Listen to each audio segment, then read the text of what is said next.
কম করে খেতে হয়, তাহলে আমাকে দেওয়া অন্য কোনো কাজ দেয়, আমি কাজ করে খাবো, সমস্যা নেই। কিন্তু তবুও আমি আমার দেহ নিয়ে আমি খেলা করতে দিতে পারবো না। কিন্তু তারা কয়েক কথায় যদি কাজ করতে হয় তাহলে এই কাজই করতে হবে, বাইরে যেতে পারবে না। কারণ আমাদের একটা ফ্যামিলি স্ট্যাটাস আছে, আমার বড় লোক, আমার তো বাড়ির বউ মাসে অন্য জায়গায় যা কাজ করবে বা রাস্তায় গিয়ে হাঁটাহাঁটি করবে, কাজ করবে, এটা আমার সমাজে মানবে না। তো তোমার যদি করতে হয় এই ব্যবসায় করতে হবে। তো আমি তাকে আর কিছু বলতে পারলাম না। আমি মানে হতদন্ত হয়ে গেছে যে কি বলে সব। আমি আর আমার বাবা মা আমাকে কি দেখে বিয়ে দিল, কার কাছে দিল, আমি এখন কিভাবে মুখ দেখাবো সমাজে, আমি কিভাবে আমি বাবা মাকে বলবো? আমার এই ঘটনার মধ্যে আমি কাউকে বলতে পারবো না। তখন তারা কি করলো, একে একে 4-5 জন বন্ধু একে একে আসলো, আমাকে ব্যবহার করলো। আমি সহ্য করতে না পারলেও এখন সহ্য করে নিচ্ছি, কি করব। আর আমার স্বামী আমাকে যদি বের করে দেয় তাহলে আমার বাবা মা মুখ দেখাতে পারবে না। আর এসব কথা আমি কাউকে বলতেও পারবো না। আর যে তার বাবা মারে বলি, তার বাবা মাও বিশ্বাস যাবে না, কারণ তার ছেলের কথাই তো মানবে, তাই না? আমার কথা কি মানবে? তো এরকম করে গেছে। যাওয়ার পরে এখন দেখি যে প্রতিদিনই 3 জন 4 জন 5 জন এরকম করে বাসায় নিয়ে আসে, আর এইভাবে আমাকে ইউজ করে। আর সে ওখান থেকেই টাকা ইনকাম করে। প্রথম ভাবছিলাম যে প্রথম যে যারা আসছিল ওরা ওর বন্ধু, কিন্তু না, ওরা শুধু এসবের জন্যই আসছে, টাকা দিবে, টাকা দিয়ে ব্যবসা করবে। মানে আমার স্বামী আমাকে দিয়ে দেহ ব্যবসা করায় টাকার বিনিময়ে। তারা তো বড়লোক, তাদের কিন্তু টাকা পয়সা কোনো কিছুর অভাব নাই। তারপরে তার স্ত্রীকে দিয়ে সেটা কিভাবে পারলো, কিভাবে সম্ভব? আমি এটা ভাবতে ভাবতেই আমি অসুস্থ হয়ে পড়ছি। আমি যখন অসুস্থ হয়ে পড়ছি, আমাকে ইমিডিয়েটলি হসপিটালে নেওয়া হলো, ডক্টর দেখালো, কিন্তু সে আমাকে একটা কথা বললো, যে এই কথা যেন বাইরে আর কারো কানা না যায়। ধাম করে বাবা মা বিয়ে দিল। আর শেষে কিনা হইলাম আমি একজন দেহ ব্যবসায়ী। আজকে এই গল্পটা আপনাদের মাঝে তুলে ধরবো। আমি রত্না, বাড়ি কুমিল্লা। কুমিল্লা থেকে ভাইয়াদের সাথে আমার যোগাযোগ হয়েছে। ওখান থেকেই আমি আপনাদের সাথে কথা বলার জন্য, আমার কিছু জীবনের গল্প শেয়ার করার জন্য আপনাদের এখানে আসছি। তো অবশ্যই ভিডিওটা শেষ অবধি দেখবেন, শেষ পর্যন্ত না দেখলে বুঝতে পারবেন না যে আমি এই জীবনের গল্পে কি বলে গেলাম। তো আমার বাবা মা আমাকে ভালো একটা ছেলে দেখে, খুব সুন্দর একটা ছেলে দেখে আমাকে বিয়ে দিল। আমি খুব আনন্দে আছি। মেয়ের বিয়ে হয়েছে, বাবা মা অনেক খুশি, বড়লোক বাড়ির ছেলে। তো খুবই খুশি আমি। তো বিয়ে হওয়ার পর শ্বশুর সবাই ভালো, সবাই খুবই ভালো। তারা সবাই আমাকে খুবই পছন্দ করছে, খুবই ভালোবাসে। তো এখন মানে কিছুদিন কাটার পরে, তাও 15 দিন 20 দিন এরকম কাটার পরে হঠাৎ করে দেখি যে আমার হাজবেন্ড তার কিছু বন্ধু বান্ধব নিয়ে আসছে বাসায়। যাক ভালো, খুব সুন্দর, খুব সুন্দর। বাসায় বন্ধু বান্ধব নিয়ে আসছে। উহ, তো আমি চা কফি করে দিলাম। তারা সবাই চা কফি খাইলো, গল্প আড্ডা করতেছে।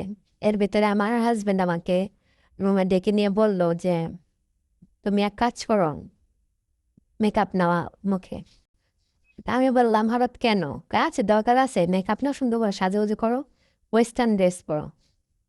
আমি বললাম তোমার বন্ধু বান্ধব এখানে, এখন এইসব পরে কোথায় যাব? তারা না থাকতে না হয় এক কথা, তা আছে তোমার এখানে রোমান্স করবো আজকে, অনেক আনন্দ করবো, সমস্যা নেই, ওরা আছে, ওরা ওদের রুমে থাকবে।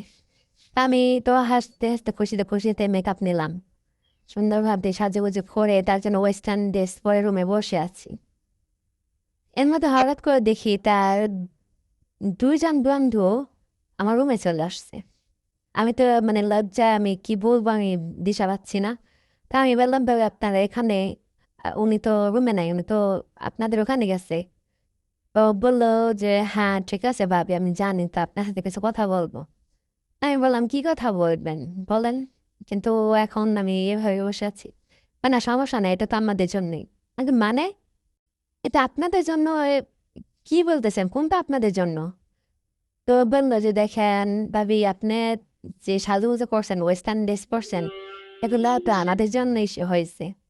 আমাকে মানে কি এইসবের আমি তো কথা মানে কিছু বুঝতেছি না।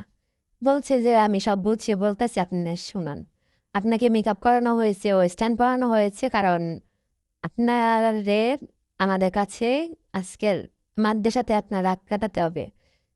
কেন আমি আমি পারবো না, এটা আমার দ্বারা সম্ভব না। এটা কি বলতেছেন আপনি? আমি কিন্তু ওনার কাছে বলে দেব। পরে ওনাকে ডাক দিছি, উনি আসছে, আমার হাজব্যান্ড আসছে।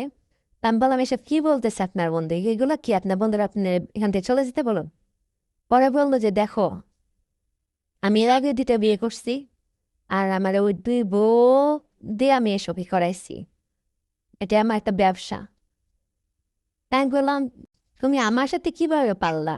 তুমি তো জানো আমাদের তেমন একটা তেমন অবস্থা নাই, আমার এই অবস্থায় আমি কোথায় যাব?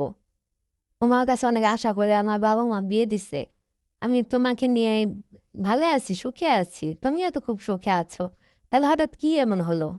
পরে বললো সবই ঠিক আছে, কিন্তু আমার সংসার করতে হলে তোমার আমি যা বলবো তাই করতে হবে। কিন্তু মানে কি, আমি আমি এসব পারবো না। আর না পারলে তাহলে তুমি এ বাড়ি থেকে বের হয়ে যাও, তোমাকে আর এ বাড়ি কোনো জায়গাও দেওয়া হবে না। কেন, তুমি তো আমাকে বিয়ে করছো, তুমি আমার স্বামী। হ্যাঁ, আমি তোমার স্বামী, কিন্তু আমি তোমাকে নিয়ে সংসার করতে পারবো না। আর যে সংসার করতে হয় তোমারও কর্ম করে খেতে হবে। আমি ঠিক আছে, যদি কর্ম করে খেতে হয় তাহলে আমাকে দেওয়া অন্য কোনো কাজ দেয়, আমি কাজ করে খাবো, সমস্যা নাই। কিন্তু তবুও আমি আমার দেহ নিয়ে আমি খেলা করতে দিতে পারবো না। কিন্তু তারা কয়েক কথায় যদি কাজ করতে হয় তাহলে এই কাজই করতে হবে, বাইরে যেতে পারবো না। কারণ আমাদের একটা ফ্যামিলি স্টেটাস আছে। আমার বড় লোক, আমার তো বাড়ির বউ মাসে অন্য যারা যা কাজ করবে বা রাস্তায় গিয়ে হাঁটাহাঁটি করবে, কাজ করবে, এটা আমার সমাজে মানবে না। তো তোমার যদি করতে হয় এই ব্যবসায় করতে হবে। তো আমি তাকে আর কিছু বলতে পারলাম না। আমি মানে হতদন্ত হয়ে গেছি যে কি বলে সব। আমি আর আমার বাবা মা আমাকে কি দেখে বিয়ে দিল, কার কাছে দিল? আমি এখন কিভাবে মুখ দেখাবো সমাজে? আমি কিভাবে আমি বাবা মাকে বলবো? আমার এই ঘটনার কথা আমি কাউকে বলতে পারবো না। তখন তারা কি করলো, একে একে 4-5 জন বন্ধু একে একে আসলো, আমাকে ব্যবহার করলো। আমি সহ্য করতে না পারলেও এখন সহ্য করে নিচ্ছি, কি করব? মানে আমার স্বামী আমাকে যদি বের করে দেয় তাহলে আমার বাবা মা মুখ দেখাতে পারবে না। আর এসব কথা আমি কাউকে বলতেও পারবো না। আর যে তার বাবা মারে বলি, তার বাবা মাও বিশ্বাস যাবে না, কারণ তার ছেলের কথাই তো মানবে, তাই না? আমার কথা কি মানবে? তো এরকম করে গেছে। যাওয়ার পরে এখন দেখি যে প্রতিদিনই 3 জন 4 জন 5 জন এরকম করে বাসায় নিয়ে আসে, আর এভাবে আমাকে ইউজ করে। আর সে ওখান থেকেই টাকা ইনকাম করে। প্রথম ভাবছিলাম যে প্রথম যে যারা আসছিল ওরা ওর বন্ধু, কিন্তু না, ওরা শুধু এসবের জন্যই আসছে, টাকা দিবে, টাকা দিয়ে ব্যবসা করবে। মানে আমার স্বামী আমাকে দিয়ে দেহ ব্যবসা করায় টাকার বিনিময়ে। তারা তো বড়লোক, তাদের কিন্তু টাকা পয়সা কোনো কিছুর অভাব নাই। তারপরে তার স্ত্রীকে দিয়ে সেটা কিভাবে পারলো, কিভাবে সম্ভব? আমি এটা ভাবতে ভাবতেই আমি অসুস্থ হয়ে পড়ছি। আমি যেমন অসুস্থ হয়ে পড়ছি, আমাকে ইমিডিয়েটলি হসপিটালে না হলো, ডক্টর দেখালো, কিন্তু সে আমাকে একটা কথা বললো যে এই কথা যেন বাইরে আর কারোর করা না যায়। তো আমাকে যখন সব পরীক্ষা করানো হলো, পরীক্ষায় আমার ডেটা ধরা পড়ছে, কিন্তু আমি স্বামীর কথা বলতে পারি নাই। আমি তখন একটা কথাই বলছি যে একদিন আমাকে জোর জবরদস্তি করে রাস্তায় কয়টা ছেলে আমার সাথে এরকমটা করছে বাধ্য হয়ে। তো সেটারই ইয়ে আপনার এখানে ধরা পড়ছে। তো সেই জন্য আর কোনো কথা বলে নাই। তবে ডক্টর ওষুধ দিয়ে দিয়েছে, বাসায় গেছি।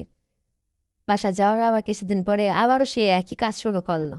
আমি তাকে বললাম যে দেখো, আমি এটা সম্ভব না আমার পক্ষে, আমি আমি আর পারতেছি না, আমি কিছুতেই এটা পারবো না। তুমি বোঝার চেষ্টা করো। আমার স্বামীরা অনেকভাবে বোঝানোর চেষ্টা করলাম, কিন্তু আমার স্বামী বুঝলো না। কারণ আমার স্বামী সুদিন একটা টাকা চিনে, সে আমার আগে আরো 2টা বিয়ে করেছে, আর সব মেয়েদের সাথে সে একই রকমই কাজ করেছে, আর সে একই কাজটা আমার সাথেও করেছে। তখন কি আমি হয়ে গেলাম একজন দেহ ব্যবসা, আর আমার স্বামী একজন দেহ ব্যবসায়ী। সে এটাই তার ব্যবসা, এটাই তার চাকরি। আগে শুনছিলাম সে ব্যবসা করে, সে কিসের ব্যবসা করে সেটা আমার ফ্যামিলি কারোর কাছে বলে নাই। কিন্তু এটাই যে সেই ব্যবসা, আমি সেটা বুঝতে পারি নাই। অনেকটা দেরি হয়ে গেছে, তখন আর আমার কিছু করার ছিল না। এখন আর আমার একজনের গিয়ে পোষায় না। যখন আমার স্বামী আমার কাছে আসে, তখন আর আমার স্বামীর জিনিস আমার ভালো লাগে না, কারণ একই জন এক এক রকম। এখন আমার স্বামীটা আমার আর ভালো লাগে না। এখন আমার অন্য জনটা না হলে আমি থাকতে পারি না। আমি আমার খুব কষ্ট হয়। তো সবাইকে একটা কথাই বলবো, যাই করেন, যেটাই করেন, অন্তত সবাইকে যেখানেই বিয়ে করেন অন্তত একটা জেনে বলছে সব কিছু যাচাই করে সে আদৌ কোন ব্যবসা করে, কি চাকরি করে, ছেলে ভালো কিনা, তার গ্রামে কেমন, তার বন্ধু বান্ধবের কাছে কেমন, সবার কাছে যাচাই বাছাই করে তারপর নিজের মেয়েকে বিয়ে দিবেন। তারপর বোন তোমার বিয়ে করো।